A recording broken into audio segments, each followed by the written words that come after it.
ஜெம்பக்தி நேயர்களுக்கு அன்பான வணக்கம். தெளிவு குருவின் திருமேனி காண்டல், தெளிவு குருவின் திரு நாமம் செப்பல், தெளிவு குருவின் திரு வார்த்தை கேட்டல், தெளிவு குரு ஒரு சிந்தித்தல் தானே. சிவாய நம. திருச்சிற்றம்பலம்.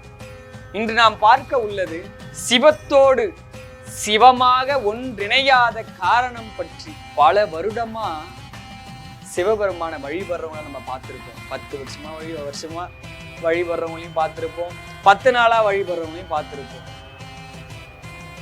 சிலர் வாழ்க்கையில ஒரு 6 மாத காலத்திலேயே இறைவனோடு ரொம்ப நெருக்கமா நெருங்கி போயிடுவாங்க. சிலர் 20 வருஷத்துக்கு மேல சுவாமியை வழிபட்டுன்னு இருப்பாங்க. ஆனா இந்த 6 மாச வழிபட்டனுடைய பக்குவம் கூட 20 வருஷ காலம் வழிபட்ட அந்த சிவனடியார்கிட்ட இருக்காது. இதனுடைய காரணம் என்னவா இருக்கும்னா, சுவாமி எப்பயுமே செய்த தவற உடனே உணர்த்தி விடுவார். உணர்த்தின உடனே அதை எடுத்து ஏற்றுக்கொண்டு நல்ல முறையில நடந்து அடுத்த படி போகக்கூடிய செயல் இறைவன் கிட்ட இல்லை, நம்ம கையில தான் இருக்கு. சுவாமி உனக்கு இது சரியில்லைன்னு ஒன்று உணர்த்தின உடனே அந்த தவறை நம்ம கைவிட்டு அடுத்த செயல் தாண்டி போகணும், பக்குவம் படணும். ஒவ்வொரு செயல் நம்மளுக்கு நடக்கும் போதெல்லாம் அந்த பக்குவத்தை ஏத்துக்குன்னு அடுத்த நிலையை தாண்டணும். எது நடந்தாலுமே நாம செய்த தீவினை தான் நம்மளுக்கு வருது. அப்ப அந்த தீவினையை ஏத்துக்கக்கூடிய தன்மை நமக்குள்ள இருக்கணும். தீதும் நன்றும் பிறர் தர வாரா. எதுவுமே நாம செய்யாம ஒண்ணு நமக்கு வரவே வராது. அப்ப நம்ம வாழ்க்கையில் நடக்கிற எல்லாத்தையும் ஏத்துக்கக்கூடிய சகிப்பு தன்மைகள் எல்லாம் வளர்த்துக்கணும். சிவத்தோடு நெருங்கணும். தினமும் காலையில போன, ஈவினிங் போன, சரி பிரதோஷம் போன, பௌர்ணமி போன, ஊருகா போல சுவாமியை தொட்டா இந்த பிறப்பு இல்லை, எத்தனை பிறப்பு எடுத்தாலும் சுவாமி கிட்ட ரொம்ப நெருங்க முடியாது. உணவா எடுத்துக்கணும், ஊருகாவா வாழ்க்கையை வச்சுக்கணும். சுவாமியின் மீது அன்பானது அதிகரிக்கும் படியாக என்னென்ன செயலெல்லாம் இருக்குதோ அத்தனை செயலிக்கும் உழைக்க வேண்டும். வேலைக்காக போறேன், ஒரு சின்ன பயணம் ஒன்று வருது, 20 நிமிஷம் பயணம். அந்த பயணத்துல சும்மாதான் அமர்ந்திருப்போம். அப்ப சிவாய நம்ம உள்ளத்தளவுல சொல்லலாம். அருணாச்சலா அருணாச்சலான்னு அந்த அண்ணாமலையே நினைத்து தியானிக்கலாம். நேரம் நம்மளுக்கு இருக்கு, அத பயன்படுத்துறது கிடையாது. மாணிக்கவாசகர் ஒரு பாடல்ல வரும், எத்தனையோ காலம் பாழுக்கு இறைத்தேன் பரம்பரனை பணியாதே. வீணா இறைக்கிற நேரங்கள் எல்லாம் நம்மளுக்கு கிடைத்ததே பெரிய ஒரு வரம்னு சொல்லலாம். இந்த சரீரம் கிடைத்ததும் அதுல நமக்கு நிறைய நேரங்கள் உண்டு. அந்த நேரங்கள் எல்லாம் பொன்னான நேரமா மாற்றி சிவமாகிய அந்த கருணை கடலை நினைத்து நினைத்து உள்ளத்தின் அளவில் அன்பின் சுடராய் நினைக்க நம்ம வாழ்க்கையில் இருக்கிற பற்றெல்லாம் மருந்து பற்றற்று இருப்போம். ஏன்னா சுவாமியை நினைக்க தான் அவருடைய நெருங்கவே முடியும். நான் நினைக்கவே மாட்டேன், நான் 20 வருஷம் சிவனடியாரு, நான் எல்லா கோயிலுக்கும் பிரதோஷம் போயிருக்கேன், இத்தனை கோயில போயிருக்கிறேன், பருவமலையை 10 முறை ஏறி இருக்கேன், அண்ணாமலையை காலமுல்லா சுத்தி நிற்கிறேன்னு சொன்னா மட்டும் போதுமா? எண்ணம், உடல், வாய், மூக்கோடு, செவி, கண், இது எல்லாமே அவர் மீது மட்டுமே இருக்கணும். இது மட்டும் இருக்கணும்னா இந்த இல்லறதெல்லாம் திறந்து தான் போனங்க, அப்படியெல்லாம் ஒண்ணும் கிடையாது. இருந்தவாறு என்ன ஏசரான் நினைத்திடு என்னுடைய எம்பிரான் என்றென்று. நீ எப்படி இருக்கிறியோ அப்படியே இரு. உனக்கு நேரம் கிடைக்கிறப்பெல்லாம் சுவாமி நீ அது போதும். அவரை திட்டாத, சுவாமி எனக்கு இதை பண்ணல அதை பண்ணலாம் திட்டாத. அது கருணை கடல். நமக்கு அருள் பண்ணதே பெரிய விஷயம். பண்ண தப்பெல்லாம் நம்ம பண்ணிட்டு ஐயோ சுவாமி சோதனை கொடுத்துறாரு, சுவாமி எனக்கு இதை பண்ணிட்டாரு அதை பண்ணிட்டாருன்னா, சுவாமி சோதனை கொடுக்கும் அளவிலையா நம்ம தீராத அன்பு வைத்திருக்கோம்? அந்த அளவுக்கா நம்மளுடைய கொள்கை கொண்டு சிவத்து மேல அன்பில் ஒழுகிறோம்?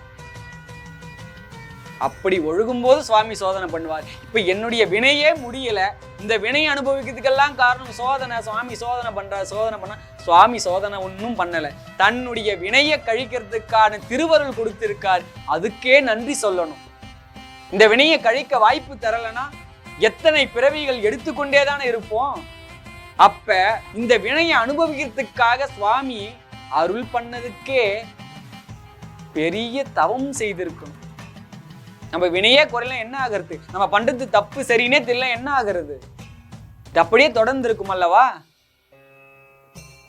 இந்த வினையெல்லாம் கழித்து நம்ம மனதெல்லாம் தூய்மைப்படுத்தி மும்மலங்களெல்லாம் கடக்க வைத்து ஞானத்தின் சுடரா நம்ம ஆக்கிதான் சுவாமி அவராவோட ஆட்கொண்டு அவராவோட இணைத்துப்பார்.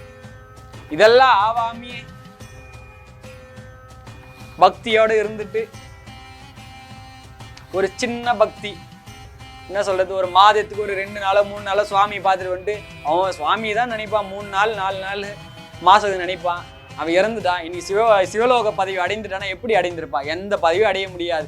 மேலே போய் கொஞ்ச காலங்கள் வாழலாம், கைலாயத்துல வாழ்ந்துட்டு மீண்டும் பிறப்பு தான் சுவாமி தருவாரு, வந்துதான் ஆகணும். நான் இன்னும் தூய்மையே அடையல, ஆசைக்காக கொஞ்ச காலம் வாழ வச்சுப்பாரு, மீண்டும் தான் பிறப்பு கொடுப்பாரு. இந்த பிறவியிலே சுவாமியின் திருவடியை அடைந்து ஆகணும். இதுக்கெல்லாம் வயசு என்று வரமுன்னு ஒண்ணுமே கிடையாது.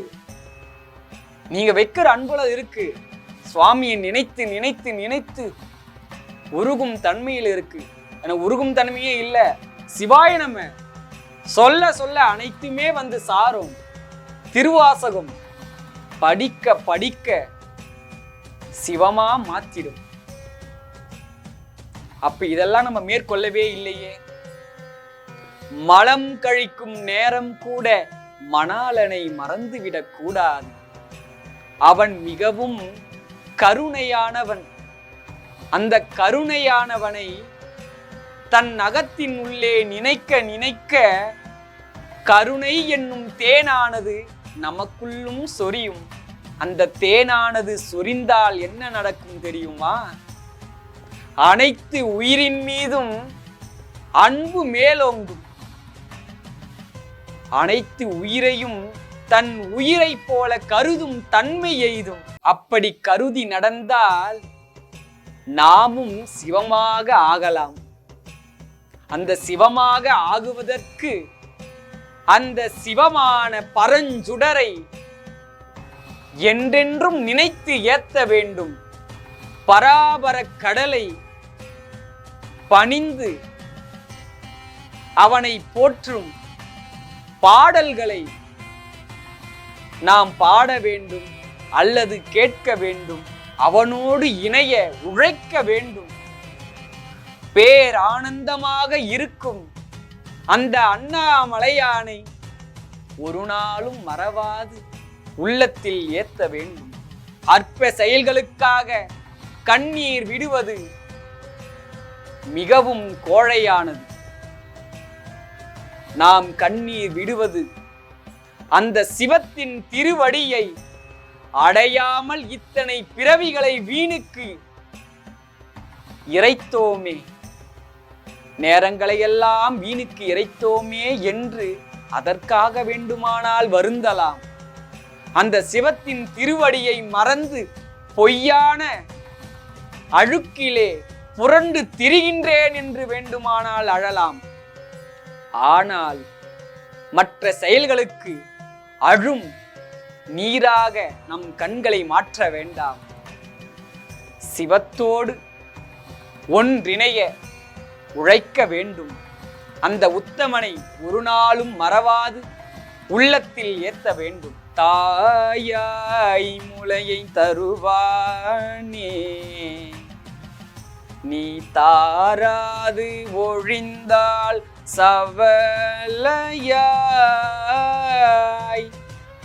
நாயேன் கழிந்து போவேனோ நம்பி இனிதான் நல்குதியே.